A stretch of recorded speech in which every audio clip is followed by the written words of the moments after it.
What is going on, everyone? My name is No Pun Intended, and welcome to my draft analysis for PCL Season 1. It's the first time I've done a draft analysis for a league in about a year, so hopefully I haven't gotten rusty in my commentary. But if you guys do enjoy this video, please make sure to leave a like or a comment. I'd very much appreciate it. Especially considering that it's been a while since I've done anything draft league related on this channel.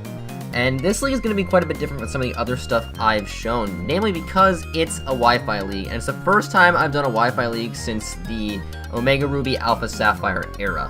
I've heard plenty of people who have done these 3DS leagues just say, oh, 3DS is so much better, it looks really good, and you meet a bunch of people that you know more stuff about. And I decided that, well, since my time in Draft League is probably winding down, I wanted to get into one of these Wi-Fi leagues to see what all the fuss is about. But that explains why I'm doing this draft analysis. I mean, this is an upload required league after all.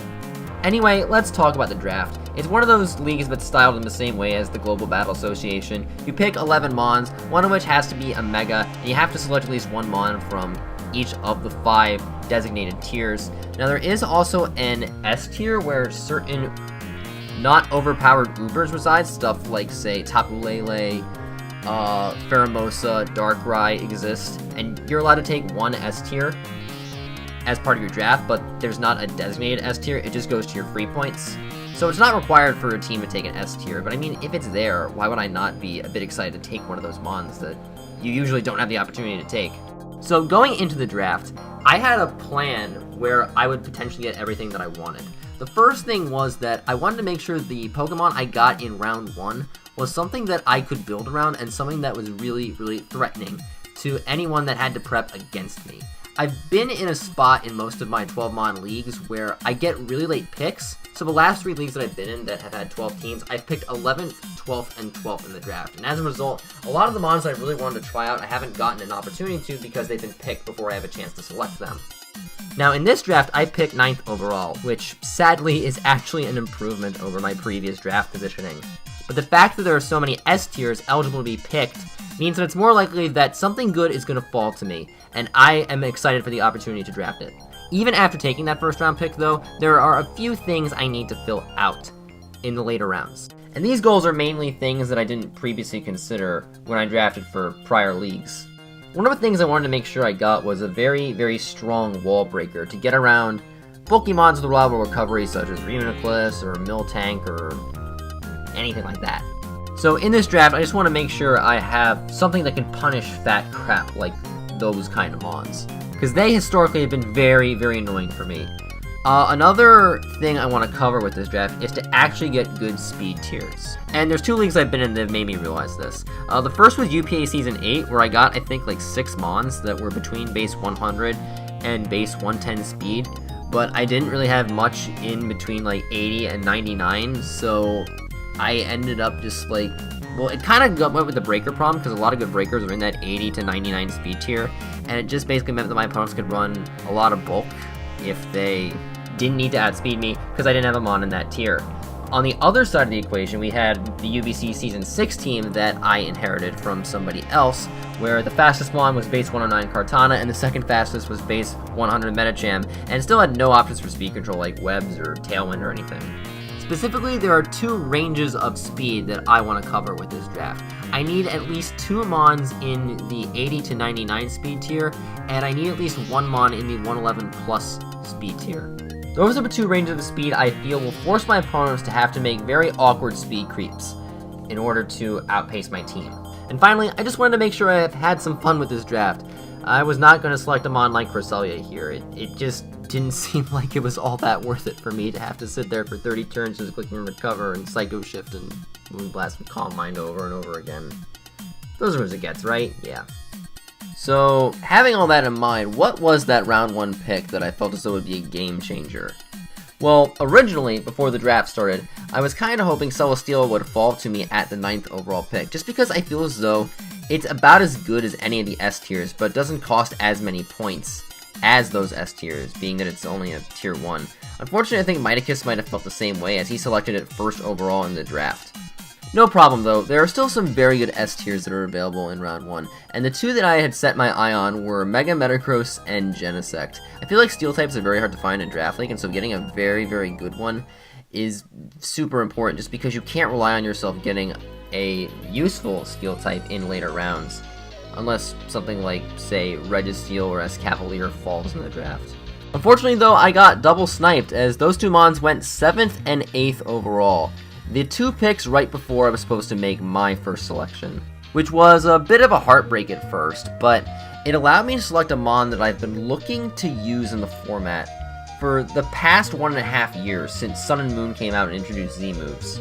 It's a mon I've always been targeting, but because of my terrible luck when it comes to draft order, I've never been in a position where I could select it.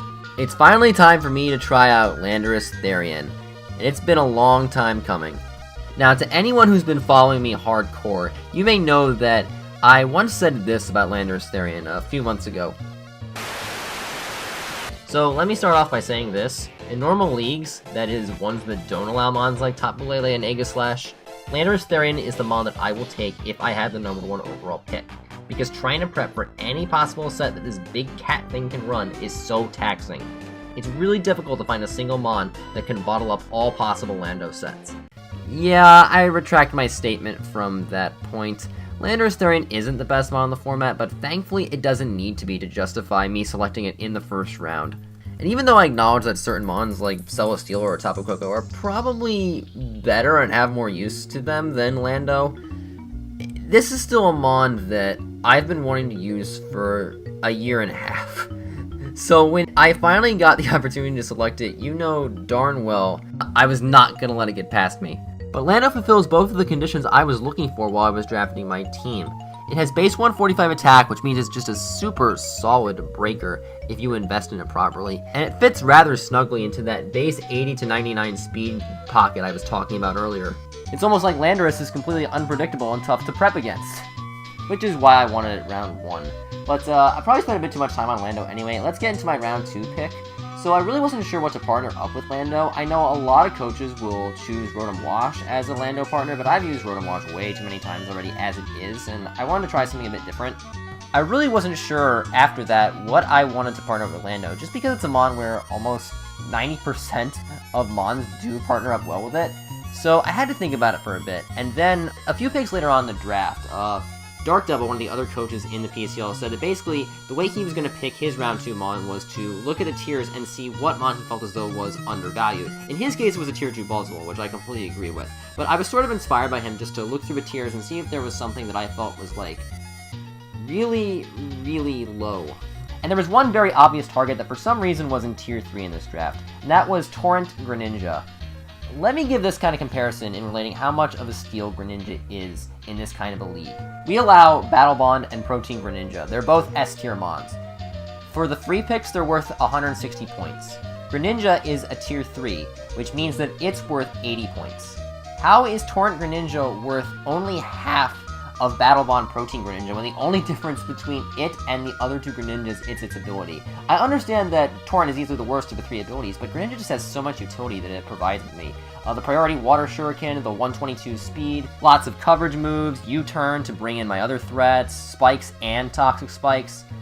Greninja just provides me a lot of things that I don't have to worry about later on in the draft, so that's why I felt it was worth it to take my tier 3 in round 2. And hey, a lot of leagues that I've been around have moved Greninja up to tier 2 just because it does so much for a team. And even in those leagues, Greninja gets selected in round 2 or 3 anyway, in spite of the high price tag. So I don't think it's too early for it at all.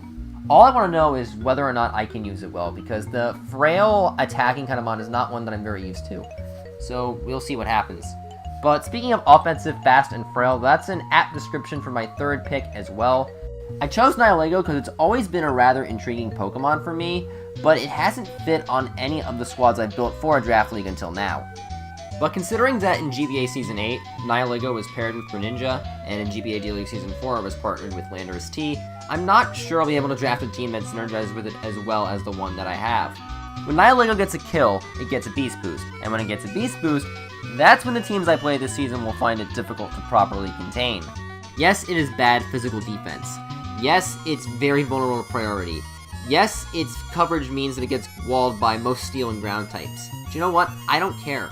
Nihilego is the kind of mon that can pull off a sweep when you least expect it to, just because Beast Boost is such a potent ability and has just enough coverage to get it to work against well, Mons that aren't Steel and Ground types.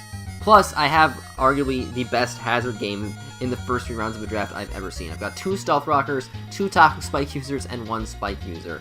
I am not going to be short on options for setting up entry hazards. That is for sure. But one thing at this point I did feel as though I was short on was my defense. I've got Lando, who's got Intimidate, which is nice and can potentially run an Assault Vest set to take special hits as well. And Nihilego is also a very nice special tank, but otherwise, my team is very vulnerable to opposing offense. So for my next pick, I took a Pokemon that can check a bunch of different types of threats. A Mon that's very difficult to bring down in just 1 or 2 hits. And for that matter, it's my S tier, and for that matter, it's also the first time I've made a Mascot pick for my team. Because usually, I don't get the opportunity to draft Aegislash. But it is an S tier in this league, and it is going to be my S tier for this league. So, why did I feel the need to pay 160 points for what is in essence a defensive Ghost Steel? Well, part of it is that Ghost Steel typing is amazing. Aegislash can act as a catch-all against multiple types of attacks, such as Fighting, Fairy, and Flying, which are common attacking types for the S tier Mons. So in that sense, Aegislash can act as a counter to many of the best Mons that were available in the PCL. I mean, I could have taken something like Mega Latias here, and I'd probably say that Mega Latias is a better Mon overall than Aegislash, but for the matchups against Mons like Genesect, Mega Metagross, and Tapu Lele, who were all drafted in this league, I find that Aegislash is going to be a much better blanket check to all of them. In essence, I'm hoping Aegislash is the S tier to rule all other S tiers. But in order to do that, I need to support it and the other Mons on my team very well. Which leads into my next pick. Yes, I did just take a tier 4 Mon in round 5, but I feel as though that it provides a bunch of support options that I'm going to need to get sooner rather than later, so why not just stick them all onto one tier 4 Mon and leave it at that. The 2 things I was really looking for this Mon were Volt Switch and Defog. Volt Switch is going to help me bring in my offensive threats a lot more easily, and then Defog is going to help me clear hazards just so, because my team has a lot of Volt Turn on it, I don't want to have to deal with rocks and spikes all the time. So immediately my mind jumped to Rotom. There, done. Now, I did earlier just mention that I didn't want to put Rotom Wash on my team because I've used it too many times, and Rotom Heat got selected round 4 as part of a run on fire types that occurred around this point in the draft. So in my mind, the next best option for me was Rotom Mow, which is generally a more offensive Rotom form than Wash or Heat ever is. As Leaf Storm is a great way to punish ground types that would normally come in on Volt Switch, but it also gets the same disruptive moves the other Rotoms get. Moves like the Dual Screens, Will-O-Wisp, Trick, Pain Split. This Mon is very, very annoying. I understand that this Rotom form has a worse defensive typing than many of the other ones, but that's honestly not as important to me. Not when it has a good dual stab combination of Electric and Grass, and when it doesn't even need to use its attacks in order to really hamper your opponent's chances of winning.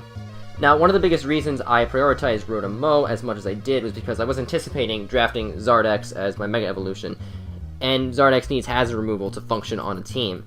I wanted my Mega Evolution hit really hard and punch holes in teams, and Zardex is kind of the poster child for that playstyle. And it often gets partnered up with Lando because they break down each other's counters. It's like Bird Spam, except you don't use your flying type moves very often. Instead, they just try to overload their shared checks, which are usually bulky waters. Now, I did have a backup to Zardex, and that allowed me to be okay with waiting a while to take Zard. To explain it a bit more clearly, this is how the draft was going at this point in time. 5 teams hadn't taken their Mega Evolutions yet, one of them being me. Now, on the left side of this little diagram over here are the teams that picked earlier than me in odd-numbered rounds. I realized that none of them was probably going to take Zardex, because 2 of them had Victini and Arcanine, and I didn't think they'd want to overload on Stealth Rock weaknesses when those Mons have to pivot into common attackers quite often, and if they draft Zard, they just magnify the Rock's weakness. And then the other team had a Hydreigon, whose most common coverage move is Fire, and gains Dragon Stab with Draco Meteor, and has a very similar speed tier to Zardex, so I just assumed that, because Zardex is so much of an investment, that none of those teams was going to take it. Then we go to the right side of the diagram, the one that picks earlier in even-numbered rounds. Of the 3 teams there, only one of them has not taken a Mega, and that's Dark Devil. He's the most likely team to snipe Zardex from me, just because he doesn't have a Fire or a Dragon type on his squad so far. Now, I bring all this up because round 6 is where Dark Devil takes Zardex. And at first I was a bit miffed, but I had a backup plan just in case, as I mentioned many times before, and none of the other teams in between Dark Devil and myself can select a Mega since they already have one on their team. Because of that, I was able to ensure that I got at least one of my top 2 Megas, and in this case, my number 2 Mega choice was Mega Medicham. I've had a very interesting history with Mega Medicham. I had it in UVC. I wanted to drop it in order to pick up a faster Mega because I had really bad speed tiers, but that league had a rule where you couldn't drop your Mega, so I had to keep it on reluctantly, and I am so happy that I did. Mega Medicham is an amazing Pokemon. It's so hard to switch into and is so fun to use for me. Screw Mega Gallade, it's way too technical for my taste. Medicham is just click a move and deal like over half to every single Pokemon in the game that doesn't resist its dual stats. I mean, I said at the beginning I wanted to break her Pokemon, and Mega Medicham does it about as well as any other Pokemon in the format. I love this thing, and I haven't gotten nearly enough out of it in the 5 games I had the opportunity to use it. Now all I have to do is find some Mons to complement it, and the rest of my team for that matter. Pick number 7 is going to be a Mon that I have struggled against so many times in past leagues that I just kind of want to see what the fuss is all about. And that Mon is Kyurem. The big reason I want it is that it's a Dragon type that isn't weak to Ice, and it also counts as a Special Breaker, and it helps my speed tiers because it's another Mon in that 80 to 99 range. But Kyurem is darned annoying to kill and darned annoying to switch into, depending on what your EV spread is for it. In spite of its rather lackluster support move pool, it's surprisingly versatile. You can pressure stall because it has such a high base HP stat. It can run choice specs to act as a special wall breaker, which I didn't have to this point, and it softens up fat Mons so that my potential cleaners, like my Greninja or my Nihilego, can come in at the end and take advantage of the fact that a lot of the Mons you switch into Kyurem are the kinds of Mons you switch into Greninja and Nihilego. Bottom line, Kyurem has given me tons of problems in my prior leagues, and I feel like it's about time that I take control of it. But one thing that's giving my current draft as it stands problems now is the fact that I really don't have the best bulk outside of Landorus and Aegislash, and I want to get some of that squared away by taking a bulky water in order to ease the pressure off of them to have to stand up to certain types of attacks. So the bulky water I chose in round 8 is Seismitoad, and the main reason is because of the utility it gets. It gets knockoff, it gets stealth frog, it acts as a water immunity thanks to its ability. It gives me a second ground type so that electric types that run hidden power aren't going to default to ice all the time. They may have to consider running Grass Knot as well as a coverage move just so they can hit Seismitoad, and even then Toad's a good runner of Rindo Berry. It's not an amazing Mon by any means, but it takes a lot of pressure off my higher tier Mons, and that's really all I want out of Toad. Double Frogs is the only strategy that's going to work for me here. It seems though that everyone drafts Greninja with Seismitoad for some reason, and hey, I'm doing it too, so yeah. But let's get on to pick 9. I really wanted a Cleric to clear status, as well as to act as a Wish Passer for Landorus, Seismitoad, and Aegislash, because they're really bulky, but they don't have good ways of restoring their health. So I ended up deciding on Lickilicky to fill my Tier 5 condition. It's really fat, it can't be taunted, it provides some decent defensive synergy with Aegislash because Lickilicky's only weakness is fighting, Aegislash is immune to that, and then Lickilicky can presumably take fire type attacks and dark type attacks, and it's immune to Ghost, which is another of Aegislash's weaknesses.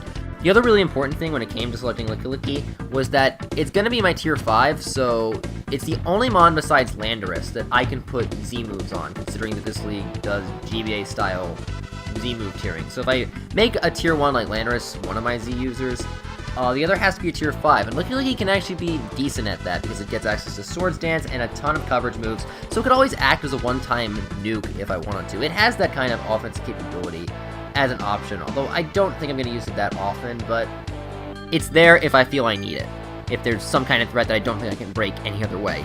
After that, though, my original plan was to take Slurpuff round 10, because Slurpuff fills out a potential Dragon Fairy Steel Core, even though it's not a great defensive fairy, but it also gives me Sticky Webs, which are really nice for a lot of my base 90, base 100 speed Mons. Unfortunately, I got sniped by it. It was either choose Slurpuff when the other 3 teams between me had fairy types, or choose Lickilicky when none of them had normal types, and ultimately someone decided to double up on the fairies, because Slurpuff, well, Sticky Webs are sometimes just... you gotta have them, even if you need to double up on types. So that sort of stunk, but once again, every single Mon I left toward the end I had a backup for, and in the case of Slurpuff, I decided to go in a pretty different direction than it. By taking a Mon that I actually really like, even though a lot of other people don't, and that Mon is Ditto. And apparently there were a decent amount of coaches who wanted to take Ditto with one of their last 2 picks, and I apparently sniped all of them, so awesome. In an S tier league like this, Ditto is going to copy some S tiers. And I find it's going to be fun because I get to try out some mons that I won't be able to at any other point. But the real reason for me taking Ditto is the sort of speed control. Because I have such a frail team, I'm very, very worried about the potential for a certain mon to just come in, set up, and then just 6-0 me. So Ditto is sort of an anti-6-0 measure for me. It forces my opponents to prep slightly differently than they would otherwise, because if they don't, they may end up getting swept by their own mon. And one of the crucial things about Ditto is that I don't always run Choice Scarf on it. Last season in UBC, I experimented using Type Resist Berries instead, and there could be some usage for some other weapons, so don't expect me to bring the same exact Ditto set every single time I do. So, yay. And let's get to the last mon on the team instantly. I have 120 points left, so I can select another Tier 1. I kind of wanted something a bit faster to fit in between Nihilego and Greninja for my speed tiers. I wanted something with a fast taunt, and getting a few utility moves would be nice as well. And there's really no mon that I think pulls it off better that was available in round 11 than Infernape. The last time I've used Infernape in Draft League was back in Gen 6, and I thought it was pretty good. It gets a lot of very unique sort of tech, so it doesn't always have to be an offensive Pokemon, in spite of the fact that its best 3 stats are its attack, special attack, and speed. It can potentially pull off defensive sets in the same way that, I guess, Mega Medicham can pull off a defensive set if it wants to, or Rotom can pull off a more defensive set. And that's pretty much because of Infernape's massive move pool. It gets a lot of cool support options like U-Turn, Will-O-Wisp, Taunt, Slack Off, Endeavor, stuff like that. And its offensive coverage is pretty good. You do kind of wish it got Dark or Ice-type coverage, but I think my team can manage without requiring Infernape to use those types of moves. And the mods that I've been most successful with in the draft format are the ones that can set up very quickly, and Infernape has access to both Swords Dance and Nasty Plot, so it's definitely capable of being an underrated threat on my team. I say underrated, of course, because I picked it round 11. And the big thing about Infernape is that I kind of needed a Fire type on this team. Normally, Fire type isn't required for Draft League, but because there are so many funky Steel types running around because of the tier changes, specifically Magearna, I really felt as though it was almost necessary to pick some kind of Fire type to at least act as a check to it, even though Infernape is neutral to Magearna's Fleur Cannon. But it's more the idea than anything. But that is going to do it for my draft analysis of Season 1 of the PCL. I want to thank you all so much for watching. This is a pretty exciting time for me because I'm going to start uploading Wi-Fi draft battles for the first time on my channel, and what'll probably be the only time on my channel for that matter. Weekly uploads are going to go up on Saturdays from this point forward. I don't know how well I'm going to do, but the point is, I just want to have fun with this league. The Philadelphia Aegislash are going to be underdogs, and I'm going to play with an underdog mentality throughout the whole season. I'm going to try whatever I can to win my games. So I hope you all get excited for that. Please make sure to leave a like or a comment if you enjoy. Subscribe to the channel to catch the rest of my games this season, and until I see you next time, take care.